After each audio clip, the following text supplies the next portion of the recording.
से कुरान पढ़ा होता तो जरूर तुझे मिल जाता। क्या तूने कुरान के अंदर ये आयत नहीं पढ़ी, वमा आताकुमुर रसूल फखुजुहु वमा नहाकुम अन्हु फंतहु। मेरा नबी तुमको जो दे दे ले लो, और मेरा नबी जिससे मना कर दे रुक जाओ।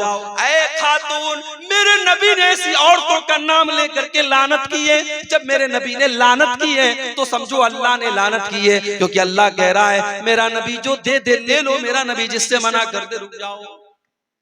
कहती है हाँ अब आपकी बात समझ में आई। उसके बाद वो औरत कहती है, अय अब्दुल्ला, मुझे पता चला है आपके घर की औरतें भी टैटू बनवाती हैं, मुझे पता चला है आपके घर की औरतें भी आईब्रो सेट करवाती हैं। हजरत अब्दुल्ला ने कहा जाओ, मेरे घर की अगर किसी औरत का तुम्हें ये अमल मिल जाए तो आकर के मुझे बताओ। वो औरत घर में जाती है। पता ये भी चला नबी के दौर में तकरीर करने वाले का अपना अमल भी तकरीर के मुताबिक होता था। आज अल्लाह माफ फरमाए, बातें बहुत बड़ी बड़ी हैं, मगर जब अंदर झांक के देखो तो पता लगता है कि सिर्फ बातें ही बातें हैं, अमल बड़ा कमजोर है। हजरत अब्दुल्ला ने चैलेंज देकर कहा जाओ, अगर मेरी कोई बीवी अगर ये काम करते हुए पाई गई, मैं अपने साथ उसको नहीं रखूंगा। औरत अंदर से आती है, कहती है माफी चाहती हूँ, माजरत चाहती हूँ, आपके घर के बारे में गलत रिपोर्ट मिली थी। कहा अगर मेरी कोई बीवी ऐसा काम करती ना तो मैं उसको अपने निकाह में बाकी न रखता, फिर वो अब्दुल्ला की बीवी ना होती, मैं अपने घर में ऐसी औरत। तो मेरे भाइयों, मेरी माँ और बहनों, ये तीसरा काम है जिसके करने वाले पर अल्लाह के रसूल ने लानत की है। जो औरतें गुदना गुदवाती हैं, टैटू बनवाती हैं या आईब्रो सेट करती हैं, ऐसी औरतों पर भी अल्लाह के रसूल ने लानत की है। और आगे बढ़िए, नंबर 4, तस्वीर बनाने वाले के ऊपर भी अल्लाह के रसूल ने लानत की है। आपने फरमाया लानल्लाहुल मुसव्विर, अल्लाह की लानत तो तस्वीर बनाने वालों के ऊपर। आपने ये भी फरमाया कि कयामत के दिन सबसे दर्दनाक अज़ाब तस्वीर बनाने वालों को होगा। युज़ाहिऊन खल्क़ल्लाह, क्योंकि तस्वीर बनाने वाले अल्लाह की तख्लीक का मुकाबला करते हैं। अब यहाँ पे सवाल पैदा हुआ, अब्दुल गफ्फार साहब, अगर तस्वीर बनाना हराम है, आप खुद सेल्फी क्यों लेते हैं? आपके साथ नौजवान सेल्फी ले रहा है, आप सेल्फी लेने की इजाजत क्यों देते हैं? तो भाई ये मसला भी समझ लो कि कैमरे की तस्वीरों के बारे में उलमा का इख्तिलाफ है। कुछ उलमा तो कहते हैं कि जब तस्वीर का नाम आ गया तो कैमरे की तस्वीर भी उसके अंदर शामिल है, वो भी हराम है। लेकिन बहुत सारे उलमा का ये कहना है कि कैमरे की तस्वीर वो तस्वीर नहीं है जिसका हदीस के अंदर जिक्र किया गया है, क्योंकि हदीस में ये कहा गया कि तस्वीर बनाने वाला अल्लाह की तख्लीक का मुकाबला करता है। जैसे अल्लाह ने हमारे हाथ बनाए, अल्लाह ने हमारे पैर बनाए, तो पेंटिंग बनाने वाला जब पेंटिंग बनाता है तो वो हाथ भी बनाता है, वो पैर भी बनाता है, वो चेहरा भी बनाता है, वो नाक भी बनाता है। फोटो खींचने वाला तो कोई काम नहीं करता, वो तो कैमरे को क्लिक करता है और फोटो खींच लेता है। तो कैमरे के अंदर जो फोटो आता है वो दर हकीकत एक शैडो है, एक अक्स है, वो तस्वीर नहीं है जिसके ऊपर हदीस में लानत की गई है। बहरहाल ये उलमा की एक बड़ी जमात का फतवा है, इसलिए कैमरे की तस्वीर के बारे में गुंजाइश है।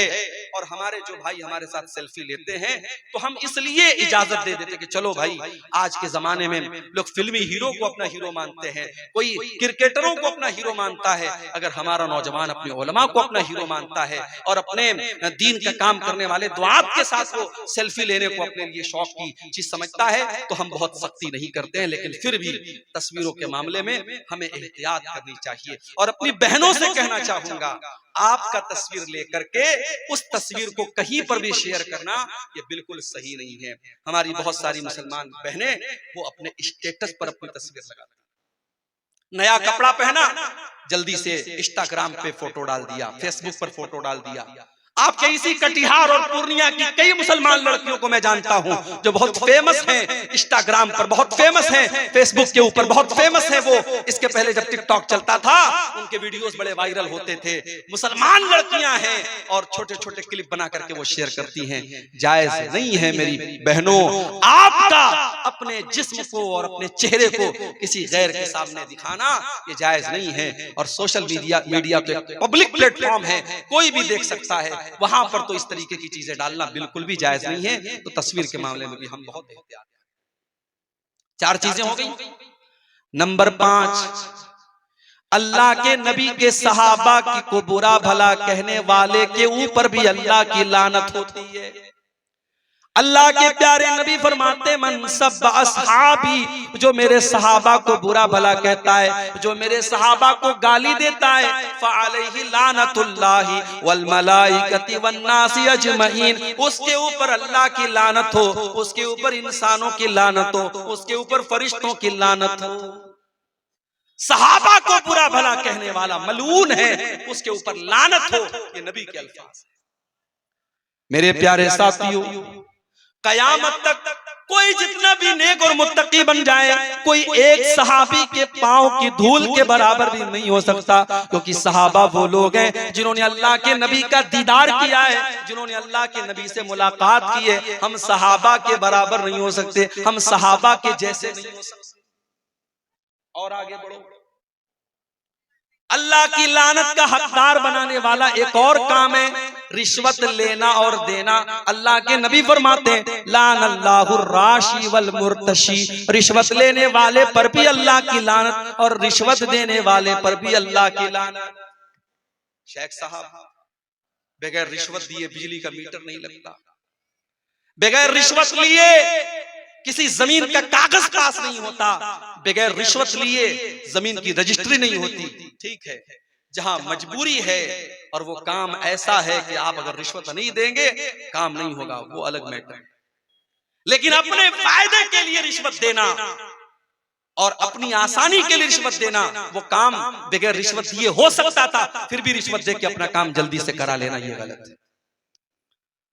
मदरसों में नौकरियां हो रही हैं, वहां पर भी रिश्वतें चल रही हैं, और एक इंसान हकदार है, उसके पास डिग्री है, इल्म है, सब कुछ है, 5 लाख रुपया मदरसे की कमेटी को नहीं देगा, मदरसे वाले उसको नहीं रखेंगे। और इसने अगर नहीं दिया, मदरसे वाले ऐसे इंसान को रखेंगे जो 5 लाख रुपया दे दे, चाहे वो अंगूठा छाप ही क्यों ना हो, फर्जी डिग्री लेके आया हो, तब भी उसको रख लेंगे।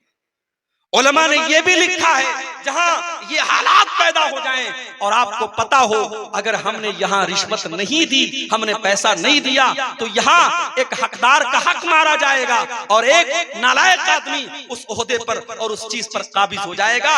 वहां मजबूरी की वजह से, चूंकि रिश्वत कोई शौक से नहीं देता है, लेना ये शौक हो सकता है, लेने वाला इख्तियार से लेता है, देने वाला हमेशा मजबूरी में देता है।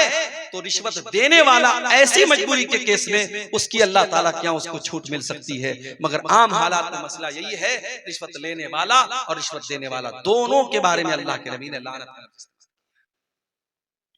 और आगे बढ़िए, शराब पीने वाले के ऊपर भी अल्लाह के नबी ने लानत की, और सिर्फ शराब पीने वाले पर नहीं, आपने फरमाया शराब जिस फल से बनती है उस फल से रस निकालने वाले पर भी अल्लाह की लानत।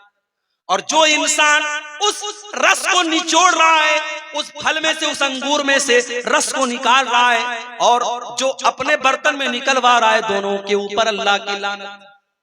और इसी तरीके से आपने फरमाया वह बाइहा, शराब के बेचने वाले पर भी अल्लाह की लानत, वह हामिलहा, शराब का बर्तन उठाने वाले पर भी अल्लाह की लानत, वल महमूलत इलैहि, और शराब का बर्तन जिसके पास लेके जाया जा रहा है उसके ऊपर भी अल्लाह की लानत, वल मुश्तरी लहा, और शराब खरीदने वाले के ऊपर भी अल्लाह की लानत, वल मुश्तरात लहू, और जिसके लिए शराब खरीदी जा रही है उसके ऊपर भी अल्लाह की लानत।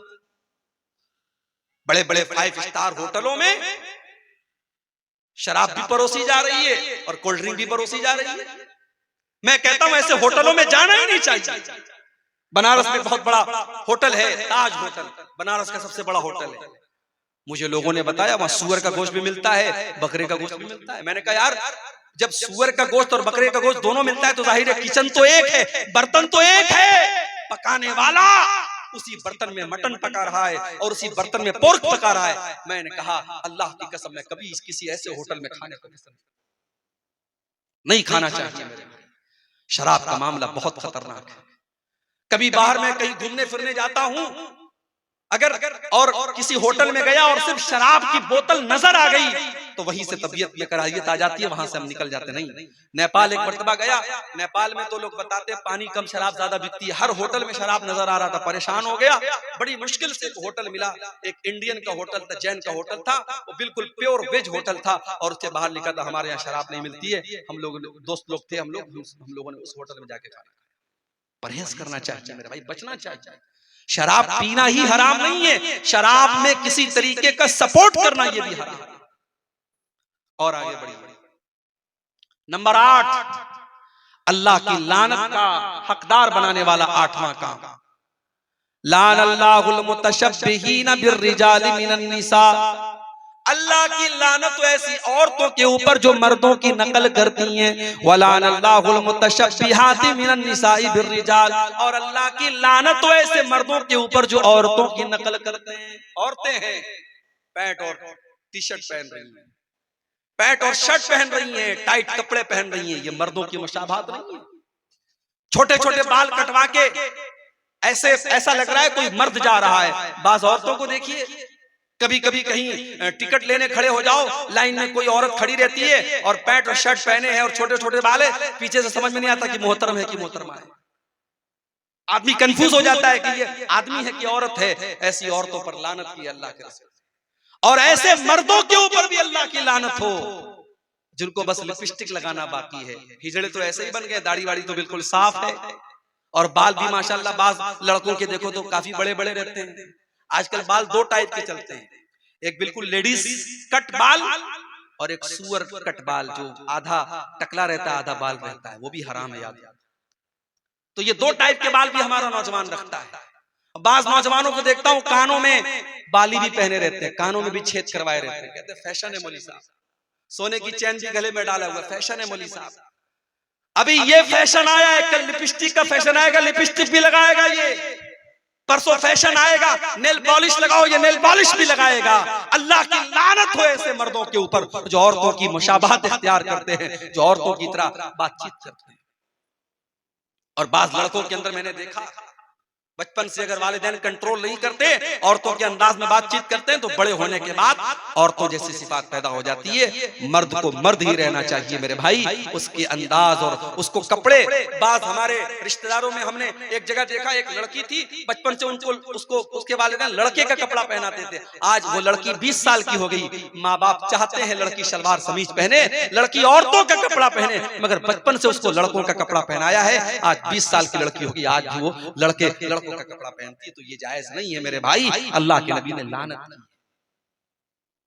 और आगे बढ़िए, जो बीवी अपने शौहर का हक अदा ना करे, शौहर की जिस्मानी ख्वाहिश को पूरा करने से इनकार कर दे बिना किसी मजबूरी हो अलग बात है, बीवी बीमार है या कोई नेचुरल प्रॉब्लम है अलग बात है, बगैर किसी मजबूरी के शौहर की जिस्मानी ख्वाहिश को पूरा न करने वाली औरत के ऊपर भी अल्लाह की लानत होती है। बुखारी और मुस्लिम के अल्फाज हैं, अल्लाह के प्यारे हबीब सल्लल्लाहु अलैहि वसल्लम फरमाते हैं, इज़ा दअर रजुलु इम्रातहु इला फिराशी, जब इंसान अपनी बीवी को अपने बिस्तर पर बुलाए, फअबत, तो औरत इनकार कर दे, फबात वहुवा गज़बान अलैहा, और शौहर इस हाल में रात गुजारे के बीवी से नाराज है। अगर शौहर उसी तरीके से रात गुजार दे, लानत हल मलाइकतु हत्ता तुस्बिया, तो सुबह तक फरिश्ते लानत करते रहते हैं ऐसी औरत के। लेकिन ये बात याद रखो, इस्लाम में 1 वे ट्रैफिक नहीं है। अगर औरत के ऊपर ये फर्ज है कि वो मर्द के इमोशंस और जज्बात का ख्याल रखे, तो मर्द को भी चाहिए कि वो औरत के जज्बात का ख्याल रखे। ये निकाह है भाई साहब, ये कोई जबरदस्ती का सौदा नहीं है। शौहर बीवी के जज्बात का ख्याल रखे, बीवी शौहर के जज्बात का ख्याल रखे। बीवी को मशीन न समझा जाए, बीवी को बच्चा पैदा करने वाली मशीन न समझा जाए, और बीवी के साथ जानवरों जैसा सलूक न किया जाए। ये बात भी याद रखिए। अगर बीवी को हम ये चाहते हैं वो हमारे लिए बेहतरीन कपड़ा पहने, खुशबू लगाए, सजे संवरे, तो भाई साहब जरा आप भी अपनी अदाओं पर गौर कीजिए। आप तो एक्सपेक्ट करते हैं अपनी बीवी से कि वो मेरे लिए खूब मेकअप करे, सजे संवरे, और आप वही बिल्कुल बदशक्ल होकर के, बाल बिल्कुल परागंदा है और बदबू से अटे हुए हैं, पसीने से अटे हुए हैं, और उस हालत में अगर इंसान अपनी बीवी के पास जाता है तो ये भी गलत है। हजरत अब्दुल्लाह इब्न अब्बास कहते हैं कि जिस तरीके से मेरी बीवी मेरे लिए सजती और संवरती है, मैं अपनी बीवी के लिए सजता और संवरता हूं। तो बीवी शौहर का हक अदा करे, शौहर बीवी का हक अदा करे। अल्लाह के रसूल ने ऐसी औरत के ऊपर लानत की है जो शौहर का हक अदा करे। और आगे बढ़िए, गैर फितरी तरीके से अल्लाह के बनाए हुए निजाम के तरीके के खिलाफ अगर कोई अपनी बीवी के साथ अपनी ख्वाहिश पूरी करता है, उसके ऊपर भी अल्लाह के नबी ने लानत की है। मलऊन मन अतम रातहु फी दुबुरिहा, अल्लाह के नबी फरमाते हैं जो इंसान अपनी बीवी के साथ गलत तरीके से, गैर फितरी तरीके से, जो नेचुरल तरीका है, जो अल्लाह ताला ने निजाम बनाया है मर्द और औरत के दरमियान मुलाकात का, उस निजाम के खिलाफ अगर जाता है, गलत तरीके से गंदे वीडियोस को देखने के बाद उस तरीके से अपनी बीवी के साथ वो काम करने की कोशिश करता है, ऐसे शौहर के ऊपर अल्लाह के नबी ने लानत फरमाई।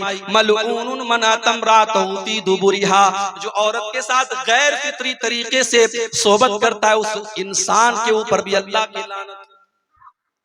बहुत खोल खोल करके अल्फाज बयान करने की जरूरत नहीं है, आप होशियार समझदार हैं, समझ लीजिए। आज चूंकि हमारे नौजवानों में एक क्रेज है इंटरनेट पर गंदे वीडियोस देखने का, उसकी वजह से बहुत सारे लोग नाजायज और गलत और हराम जो तरीके हैं मियां बीवी से मुलाकात के, वो अपनाते हैं। याद रखो मेरे भाई, ये हराम और नाजायज है और अल्लाह की लानत को का हकदार बनाने वाला। और आगे बढ़िए, नंबर 11, अल्लाह की लानत का हकदार बनाने वाला 11वां काम, किसी कब्र के ऊपर सजदा करना या किसी कब्र के ऊपर मस्जिद बना लेना। कलियाचक में एक मस्जिद है, अहले हदीस की मस्जिद है, वहां बाकायदा मस्जिद के अंदर कब्र है, कब्र मस्जिद के अंदर है और नमाज हो रही थी, मैं गया, मुझसे इमाम साहब ने धीरे से कहा, मौलवी साहब यहाँ कब्र है, आप थोड़ा सा तकरीर में बोल दीजिएगा। बहुत सारे उलमा यहाँ बोल के गए लेकिन इस्लाह नहीं। मैं गया, मैंने खुलेआम तकरीर में कहा ये हराम है और आपकी नमाज खतरे में पड़ रही है, आपकी नमाज कबूल नहीं होगी अगर आप मस्जिद के अंदर से इस कब्र को नहीं निकालेंगे। बहरहाल अल्लाह ताला ने तौफीक दी उन लोगों को। बाद में जब मैं गया तो लोगों ने बताया कि उस कब्र को वहां से निकाल के उन्होंने मस्जिद के कैंपस से बाहर, जरूरत पड़ने पर कब्र को ट्रांसफर किया जा सकता है। अगर मान लीजिए किसी ऐसी जगह कब्र है कि वहां कब्र होना मुनासिब नहीं है, तो कब्र के अंदर जो मुर्दे की हड्डियां वगैरह हैं उनको एहतराम के साथ किसी कपड़े में रख करके दूसरे कब्रिस्तान में दफन की जा सकती है, जरूरत पड़ने पर। तो कब्रिस्तान के ऊपर मस्जिद नहीं बन सकती और मस्जिद में कब्र नहीं बन सकती। अल्लाह के नबी ने लानत की है, लानल्लाहुल यहूद वन नसारा इत्तखज़ू कुबूर अंबियाइहिम मसाजिद। अल्लाह की लानत तो यहूद और नसारा के ऊपर, उन्होंने अपने नबियों की कब्रों को मस्जिद बना लिया, वो अपने नबियों की कब्रों पर सजदा करने लगे, उन्होंने अपने नबियों की कब्रों के ऊपर सजदा करना शुरू कर दिया। अल्लाह के नबी ने दुआ भी की थी, अल्लाहुम्मा ला तजअल कब्री वसनन युबद, अल्लाह तू मेरी कब्र को बुत न बनने देना, आय अल्लाह मेरी कब्र को तू बुत न बना देना, जिसकी इबादत की जाए, जिस पर सजदा किया जाए, जिसकी पूजा पाठ की जाए, आय अल्लाह तू मेरी कब्र पर ये सब काम न होने देना। और आज अल्लाह का शुक्र है, दुनिया की बहुत सारी ताकतें लगी हुई है, अल्लाह हिफाजत करे सऊदी अरब की हुकूमत की। आज अगर ये हुकूमत ना होती तो शायद जो मंजर हम अजमेर में देखते हैं, जो मंजर हम हिंदुस्तान में बुजुर्गों की कब्रों पर देखते हैं, शायद उससे कहीं ज्यादा खतरनाक मंजर मदीने का होता और नबी की कब्र पे सजदे हो रहे होते। वहां 24 घंटे पुलिस के लोग खड़े हैं, सिक्योरिटी के लोग खड़े हैं, और अगर कोई किसी भी तरीके का शिरकिया काम करने की कोशिश करता है, सिक्योरिटी के लोग फौरन उसको वहां से भगा देते हैं, निकाल देते हैं। तो मेरे भाइयों, कब्र के ऊपर मस्जिद बनाना या कब्र के ऊपर सजदा करना, ये भी अल्लाह की लानत का हकदार बनाने वाला। नंबर 12, हजरत लूत अलैहिस्सलाम की कौम जो काम करती थी, मर्द का मर्द के साथ, लड़के का लड़के के साथ ताल्लुक कायम करना, हराम काम करना, बदकारी का काम करना, होमोसेक्सुअलिटी या आज की जबान में जिसको हम कह सकते हैं हमजिनसी, या हिंदी में कह सकते हैं समलैंगिकता, जिसको आज दुनिया की अदालतों ने उसको सही करार दे दिया है, लेकिन अल्लाह के नबी ने लानत करार दी है। मुस्नद अहमद की रिवायत है, आपने फरमाया लानल्लाहु मन अमिला कौम लूतिन, लानल्लाहु मन अमिला कौम लूतिन, लानल्लाहु मन अमिला कौम लूतिन। अल्लाह की लानत उस इंसान के ऊपर जो हजरत लूत अलैहिस्सलाम की कौम वाला अमल करता है। दुनिया में सबसे पहले ये काम अगर किसी ने किया था, लूत अलैहिस्सलाम की कौम ने किया था। और जब हजरत लूत ने उनको समझाया था तो ये कहा था कि तुम इस गुनाह की शुरुआत कर रहे हो। आज तक दुनिया में ये गुनाह किसी ने नहीं किया जो गुनाह तुम कर रहे हो। अल्लाह ने तुम्हारे लिए औरतों को बनाया है, तुम्हारे लिए अल्लाह ने जायज तरीका बनाया है, तुम नाजायज तरीका अपना रहे हो। तो कौम के लोगों ने मजाक उड़ाया था और कहा था ये तो बड़े पाक साफ लोग हैं, ये तो अपने आप को बड़े साफ सुथरे समझते हैं। और अल्लाह का जब अजाब आया मेरे भाई, पत्थरों की बारिश होती है, उस कौम के ऊपर पत्थरों की बारिश होती है और पूरी कौम को अल्लाह ताला उलट देता है और पूरी कौम का नामो निशान मिट जाता है। आज भी ये काम हो रहा है, बहुत सारे नौजवान इस गंदगी में मुब्तला है। इस हदीस को मेरे भाइयों अपने सामने रखो, जो ये काम करे उसके ऊपर अल्लाह की लानत हो। और इस्लामी हुकूमत अगर है और कोई काम ये काम करता हुआ अगर कोई लड़का पाया गया, इस्लामी हुकूमत में इसकी सजा सजाए मौत है। अल्लाह के नबी की हदीस है कि लूत अलैहिस्सलाम की कौम वाला अमल अगर कोई लड़का लड़की करे तो फाइल और मफूल को, जो कर रहा है और जो करवा रहा है, दोनों को कत्ल कर दिया जाए। इस्लामी हुकूमत में इतनी खतरनाक सजा है, ये बहुत बड़ी बदकारी और बेहयाई का काम है। अल्लाह ताला हमारे तमाम नौजवानों की इससे हिफाजत फरमाए। तो ये 12वीं चीज है कि जो ये हजरत लूत अलैहिस्सलाम की अमल वाला उनकी कौम वाला जो अमल करता है, इस अमल करने वाले पर भी अल्लाह के नबी ने लानत की है। और आगे बढ़िए, अपने बाप के बजाय किसी और की तरफ अपनी निस्बत करना, अपने वालिद के बजाय किसी और को अपना वालिद बनाना। जैसे आज के दौर में बहुत सारे लोग बच्चों को एडॉप्ट कर लेते हैं, बच्चों को पाल लेते हैं। अब बच्चे का बाप कोई और है, लेकिन जो इंसान पालता है, जो परवरिश करता है, उसी इंसान का नाम उसके नाम के साथ जुड़ जाता है। बाप का नाम था अब्दुल्ला, लेकिन पालने वाले का नाम मोहम्मद था, तो ये अपने बाप की जगह मोहम्मद का नाम लिखता, अब्दुल्ला का नाम नहीं लिखता है।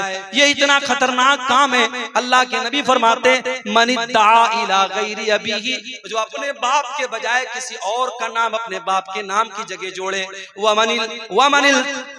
वमन तवल्ला मिन गैरि मवालिही, और जो गुलाम अपने मालिक के बजाय किसी और को अपना मालिक करार दे, फ़अलैहि लानतुल्लाहि वल मलाइकति वन नासि अजमईन, तो ऐसे इंसान के ऊपर अल्लाह की लानत हो, फरिश्तों की लानत हो और तमाम लोगों की लानत, तमाम लोगों की लानत हो उस इंसान के ऊपर जो अपने ओरिजिनल बाप की जगह किसी और को अपना बाप करार दे।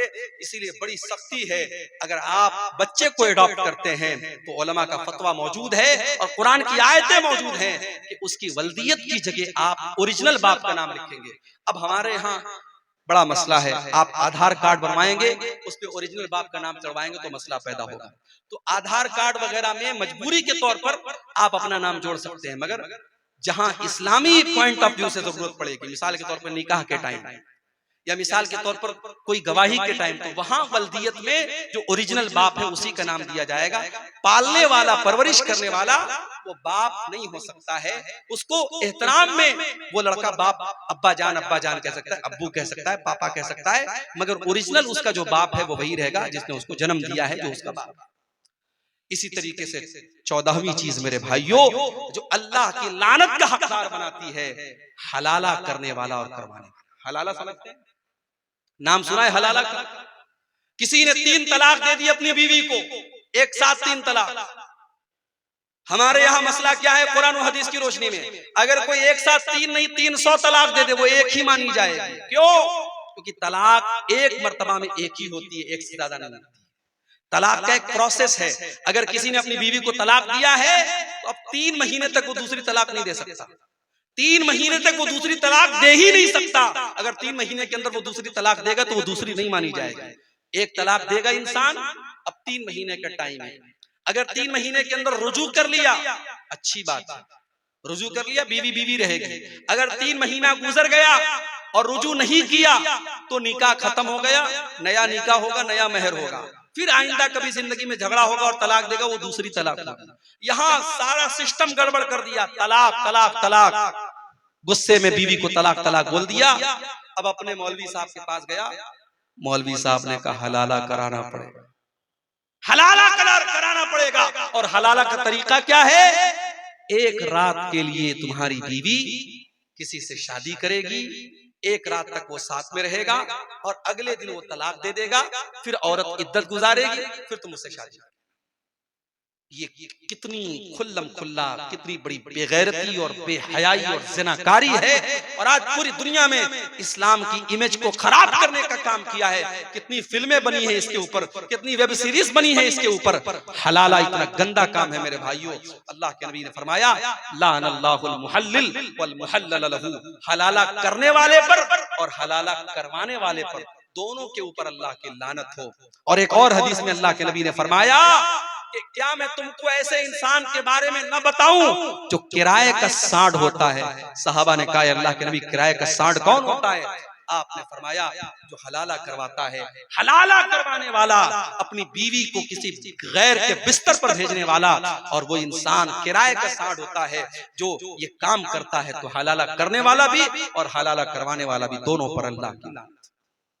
और आखिरी चीज जो बयान करके हम बात खत्म करेंगे मेरे भाइयों, जिस इंसान के ऊपर अल्लाह के नबी ने लानत की है, मेरी माँ और बहनों आपसे कहना चाहता हूँ, अल्लाह के नबी ने फरमाया लानल्लाहु ज़व्वारातिल क़ुबूर, अल्लाह की लानत ऐसी औरतों के ऊपर जो कब्रों की बहुत ज्यादा ज़ियारत करती हैं।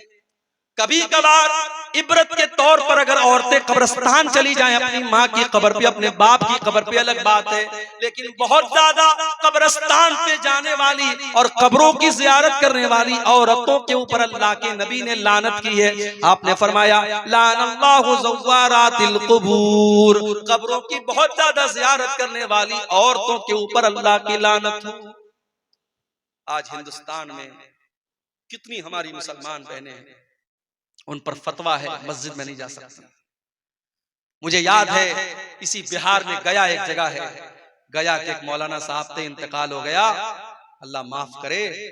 उन्होंने एक तकरीर में कहा था, अहले हदीसों, बड़ा शौक है तुम्हें अपनी औरतों को मस्जिद में भेजने का ना, जरा एक दिन हमारी मस्जिद में भेज दो, 9 महीने के बाद रिजल्ट आ जाए। एक इंसान, एक आलिम तकरीर कर रहा है और मिंबर पर और स्टेज पर बैठकर के इतनी गंदी और घिनौनी बात कर रहा है। मेरे भाइयों, क्या तसव्वुर किया जा सकता है कि मस्जिद में कोई इतना गंदा काम करेगा? अहले हदीसों ने अगर अपनी मस्जिदों में औरतों के लिए अलग से इंतजाम किया है तो इस कौम ने हमेशा मजाक उड़ाया और इस तरीके से गंदी गंदी बातें कही। मगर आज पूरे हिंदुस्तान में लाखों की तादाद में मुसलमान औरतें जब मुर्तद होने लगी और इस्लाम को छोड़ करके दूसरे मजहब में जाने लगी और बाप दादा की नाक कटवाने लगी, तब धीरे धीरे कुछ फतवे आने लगे, कुछ जुबानें खुलने लगी और दिल्ली से फतवा आया और कहां से फतवा आया कि हाँ साहब, औरतों को भी मस्जिद में भेजना चाहिए, पर्दे का इंतजाम हो तो औरतें जा सकती हैं। अब फतवे में थोड़ी नरमी आई है। हम तो हमेशा से कहते चले आए कि अपनी औरतों को मस्जिद में भेजो। मेरे भाई, तुमने मस्जिद में तो नहीं भेजा, अजमेर की दरगाह पर औरतों की भीड़ मौजूद है, कचौछा की दरगाह पर औरतों की भीड़ मौजूद है, जितने कब्रें और जितने बुजुर्गों के मजार हैं पूरे हिंदुस्तान में आप चले जाइए, वहां मर्दों से ज्यादा आपको औरतें मिल जाएंगी। मुंबई चले जाओ, हाजी अली की दरगाह समंदर के बीच में मौजूद है, आप चले जाओ, मर्द आपको कम मिलेंगे, औरतें ज्यादा मिलेंगी।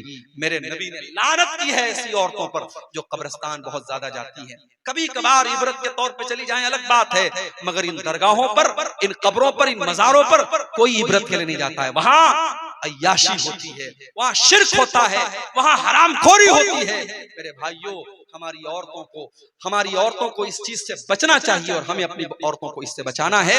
अल्लाह के नबी ने लानत की, ऐसी औरतों पर अल्लाह की लानत हो। और एक और हदीस में अल्लाह के नबी ने फरमाया लानल्लाहु ज़ाइरातिल क़ुबूर, अल्लाह की लानत हो ऐसी औरतों पर जो कब्रों की ज़ियारत करती हैं, वल मुत्तखिज़ीना अलैहल मस्जिद, और कब्र के ऊपर मस्जिद बनाने वाली औरतों पर भी अल्लाह की लानत हो। वस्सुरुज, और कब्र के ऊपर चिराग जलाने वालों पर भी अल्लाह की लानत हो। तो मेरे भाइयों, ये लानत के हकदार बनाने वाले चंद काम थे जो कुरान और सुन्नत की रोशनी में मैंने आपके सामने बयान किए हैं। और आखिर में यही कहूंगा कि हर वो गुनाह जिससे अल्लाह ने रोका है, हर वो गुनाह जिससे नबी ने रोका है उससे इंसान लानत का हकदार बनता है। हम और आप अगर अपने ईमान की सलामती चाहते हैं और हम ये चाहते हैं कि दुनिया और आखिरत में हम कामयाब हो, तो हम इन कामों से अपने आप को बचाएं।